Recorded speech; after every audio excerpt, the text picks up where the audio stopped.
Friends, welcome to Yadnya investment academy. So आज हम बात करने वाले हैं HCL टेक्नोलॉजीज लिमिटेड के बारे में। एक 6 पॉइंट एनालिसिस मैं आप लोगों के सामने प्रेजेंट करने वाला हूं। उसके लिए एक प्रेजेंटेशन मैं आप लोगों के साथ शेयर करूंगा और उसी प्रेजेंटेशन को एक्सप्लेन करने की कोशिश मेरी तरफ से यहाँ पे होने वाली है। सो HCL टेक्नोलॉजीज Q1 FY 2021 के रिजल्ट्स आ चुके हैं, तो इसी पे ये 6 पॉइंट एनालिसिस मैं प्रेजेंट करने वाला हूं। सो कौन से ये 6 points? Financials, business segment performance, revenue mix, client parameters, employ metrics and last but not the least और the most important valuation parameter पे भी हम यहाँ पे बात करेंगे। तो फाइनेंशियल्स में अगर रेवेन्यू हाइलाइट्स हम देखते हैं, सो INR टर्म्स में the revenues have gone up by 12.5% year on year from 17,841 crore rupees to 20,000 crore rupees. Sequentially also, this particular number is up by 2.2% from 19,642 crore rupees to 20,068 crore rupees. अगर dollar terms में हम बात करते हैं, so the revenues are up by 15.5% year on year and sequentially by 0.9%. So current revenues जो इस quarter के है वो है $2.72 बिलियन। कांस्टेंट करेंसी ग्रोथ अगर हम देखते हैं, so that number is at 11.7% year on year and 0.7% quarter on quarter. अगर आप लोगों को याद है, लास्ट क्वार्टर में जब रिजल्ट्स खराब नजर आए थे, because of that milestone bonus जो उन्होंने इशू किया था अपने स्टेक होल्डर्स यानी कि एम्प्लॉइज को, उसकी वजह से इंपैक्ट नीचे आया था। But the commentary was very positive. They are expecting double digit revenue growth in this particular financial year, that is FY 22, and the EBIT margins which the company is expecting is around 19 to 21% for the whole year of FY 22। अब इसी पे अगर हम बात करते हैं, सो profitability highlights में EBITDA number is at 4,908 crore rupees year on year. It is up by 7.5%, though sequentially this particular number has gone down by 3.7%. So from 5,097 crore rupees to 4,908 crore rupees. So EBITDA margins for this quarter is around 24.5%. Last year same quarter it was at around 25.6%. सो यहाँ पे year on year 110 basis points का fall हुआ है margins में, and quarter on quarter also this particular number has gone down by 160 basis points from 26.1% to 24.5%. But the company is confident that they will have an EBIT margin between 19 to 21%. So on a higher side if we consider, दो ये quarter 19.6% पे रहा है, but पूरे साल का जो EBIT margin company expect कर रही है वो 19 to 21% है, when the guidance they have given is of double digit growth. So मुझे ऐसा लगता है कि it is quite possible even for some quarters और at least one quarter this EBIT margin can go beyond 21% also. So let's all see what actual numbers come out. So EBIT number जो है वो 7.4% से यहाँ पे बढ़ा है year on year, but sequentially it is down by 1.2% majorly because of the fall in EBITDA margins. Net profit number अगर हम देखते हैं, so यहाँ पे year on year this particular number is up by 9.9% at 3,214 crore rupees, and quarter on quarter this number is up by 34.7%. बहुत ज्यादा हमने यहाँ पे खुश नहीं होना चाहिए, because last quarter उन्होंने I think 700 करोड़ रुपए का 750 करोड़ रुपए का एक माइलस्टोन बोनस दिया था अपने एम्प्लॉइज के लिए for crossing $10 billion in revenues. So उसी की वजह से वो प्रॉफिटेबिलिटी नीचे आई थी और अभी ये वापस नॉर्मल सी की तरफ आई है। So for this I think I will prefer to analyse EBITDA and EBIT numbers rather than only net profit numbers for sequential growth. So for this quarter the net profit margin is at around 16%. Cash flow के अगर हम numbers देखते हैं, so definitely all IT businesses are cash rich businesses. Cash flows काफी strong होते हैं companies के। तो यहाँ पे अगर ऑपरेटिंग कैश फ्लो की हम बात करते हैं, सो Q1 का ये 447 करोड़ रुपीस का नंबर है, free cash flow 403 crore rupees का नंबर है, operating cash flow as a percentage of net profit is at around 102% and FCF as percentage of net profit अगर हम देखेंगे तो 93% है। सो यहाँ पे अगर ओवरऑल ये नंबर देखते हो आप, तो ट्रेलिंग 12 मंथ के नंबर्स काफी स्ट्रांग है। इस पर्टिकुलर क्वार्टर में थोड़ा सा प्रेशर यहाँ पे नजर आया, हो सकता है कि कुछ एडिशनल मतलब इनके जो रिम्यूनरेशंस वगैरह के रिविजन्स वगैरह, तो उसकी वजह से शॉर्ट टर्म में ये ब्लिप हो सकता है, but long term averages I think company will maintain which is at par with other IT companies. So that's what we should focus on. So एक क्वार्टर का ये नंबर देखना will not be that right. So I still feel trailing 12 month का number is more suggesting the future rather than only Q1. बाकी अगर business segment wise की हम बात करेंगे तो IT and business services is contributing 71.6%, engineering R and D service, engineering and R and D services is contributing 15.3% and products and platforms are contributing 13.1%. ये overall dollar terms में revenue के नंबर्स है. तो एबिट मार्जिन सबसे ज्यादा है प्रोडक्ट्स एंड प्लेटफॉर्म्स में, engineering में 20% and 18.8% in IT and business services number.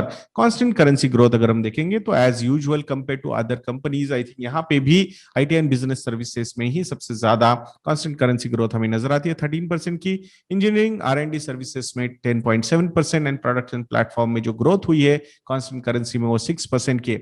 Overall, the constant currency growth is 11.7%. Overall margin is 19.6%, and total revenue is around $2.72 billion for this particular quarter. Now, अगर constant currency growth या फिर geography wise हम revenue mix हम यहाँ पे देखते हैं, so America is contributing 63.1%, Europe is contributing 27.9%, and rest of the world is contributing 9%. तो यहाँ पे भी जो डिपेंडेंसी है वो यूएस पे ही सबसे ज्यादा है फॉर HCL टेक. अगर इन्फोसिस का भी हम नंबर देखते हैं तो वो भी मोर देन 60% है. And TCS is trying to take down that particular allocation in US market. Currently, it is at around 51%. So compared to these two companies, TCS is little more diversified from geography wise. बाकी revenue mix में अगर हम बात करेंगे तो financial services is contributing 22.1%. अगर यही numbers हम टीसीएस और इन्फोसिस के लिए देखते हैं तो those numbers are more than 30%. तो यहाँ पे आई थिंक डाइवर्सिफिकेशन काफी अच्छा है कंपनी का. Manufacturing which is contributing 17.2%. This particular segment is going through some difficult phase because of these lockdowns, corona second wave and all those things. ये जैसे जैसे नॉर्मल सी बढ़ती जाएगी, I think this particular segment is also going to contribute a lot. Technology and services is contributing 17.3%, retail is contributing 10%, telecommunication 7.9%, life sciences and healthcare 14.7%, and public services 10.8%. So from the diversification point of view, I still feel HCL Technologies is better placed compared to Infosys and TCS because dependency on one particular segment is not too high, though it is 20% se zyada hai, but it is still not more than 30-32%. So I think that is still a beneficial thing I feel for HCL Technologies. बाकी segment wise constant currency growth कैसी रही है ये numbers यहाँ पे नजर आएंगे आपको. तो यहाँ पे 22.1% का growth life sciences and health care में कांस्टेंट करेंसी में मिला है. Then technology 14.9%, 11.4% retail, financial services 8.8% and manufacturing 5.3%. तो ये नंबर्स आई थिंक आने वाले क्वार्टर्स में इंप्रूव हो सकते हैं. क्लाइंट पैरामीटर्स की अगर हम बात करते हैं तो $100 मिलियन प्लस का एक क्लाइंट इन्होंने लास्ट क्वार्टर में एक्चुअली लूज किया है. 15 to 14 ये नंबर आया है. दो 50 मिलियन के क्लाइंट्स दो ऐड हुए, 37 हो चुके हैं. $20 मिलियन के 8 नए क्लाइंट्स यहाँ पे ऐड हुए हैं. $10 मिलियन के 10 नए क्लाइंट्स यहाँ पे ऐड हुए हैं. $5 मिलियन प्लस के 8 क्लाइंट्स यहाँ पे ऐड हुए हैं एंड $1 मिलियन प्लस के भी यहाँ पे 8 क्लाइंट्स ऐड हुए हैं. सो total contract value deal wins अगर हम बात करते हैं Q1 FY22 में, so that is around $1.664 billion. अगर मिलियन डॉलर्स में हम बात करेंगे तो $1.664 मिलियन. तो registering 37% year on year growth enabled by 8 large services deals इन्होंने विन की है and 4 significant product wins company ने यहां पे जीते हैं. So that is a positive sign अगर ये क्वार्टर की हम बात करते हैं. बाकी top 5, top 10 and top 20 customers पे अगर हम डिपेंडेंसी की बात करेंगे तो top 5 customers are contributing 13%, top 10 contributing 20.8% and top 20 contributing 30.4%. The book is very much diversified, no dependency on single or top 5 clients for this particular company. That's a positive sign. And अगर आप ये trend देखोगे तो continuously ये particular numbers decrease हो रहे, so it shows the diversification is working really well for the company. बाकी employee metrics की अगर हम बात करेंगे, so total employees are 1.76 lakhs. इस क्वार्टर में 7,522 नए एम्प्लॉइज ऐड हुए हैं. नेशनलिटीज मतलब अलग अलग कौन सी कंट्रीज के लोग यहाँ पे काम करते हैं. 160 कंट्रीज के लोग यहाँ इस कंपनी में काम करते हैं. डाइवर्सिटी 27.1% वीमेन एम्प्लॉइज है. Compare to other companies it is still less but scope to improve. ये एक नया फैक्टर ऐड हो रहा है, मतलब institutional investors are looking at these things कि how the diversity is playing out, और उसके हिसाब से कुछ एक्स्ट्रा वैल्यूएशन भी कंपनीज को मिलता हुआ नजर आता है। So things are strange for institutional investors, so I think one important thing to watch. Last 12 months का अगर एट्रिशन की हम बात करेंगे तो 8.6% टीसीएस का रहा, इन्फोसिस 13.9% रहा, और इस कंपनी का लास्ट 12 मंथ्स का अगर एट्रिशन की हम बात करते हैं तो 11.8% का है, दो it has increased last quarter के हिसाब से 9.9% था, तो उसके हिसाब से 11.8 है, but last year same quarter में इट वाज एट 14.6%, तो उसके हिसाब से ये इंप्रूव हुआ है, so that's a positive sign. बाकी वैल्यूएशन पे अगर हम कंपैरिजन करेंगे तो पी रेशियो के अगर लेवल्स और करंट लेवल्स मैंने यहाँ पे दिए हैं, सो current P ratio is 23.8 for HCL, 34.4 for TCS, 33.7% for Infosys and 27.86 for Wipro। तो ये चारों कंपनीज में सबसे सस्ता या फिर ट्रेडिशनली ये सस्ता ही रहा है, तो ये कंपनी नजर आ रही है। But historical average P ratios या फिर मीडियम पी रेशियोज हम देखेंगे तो रेंज अगर हम देखते हैं तो 14 to 16 HCL टेक के लिए रही है, 23 to 26 TCS, 18 to 21 Infosys and 16 to 18 Wipro.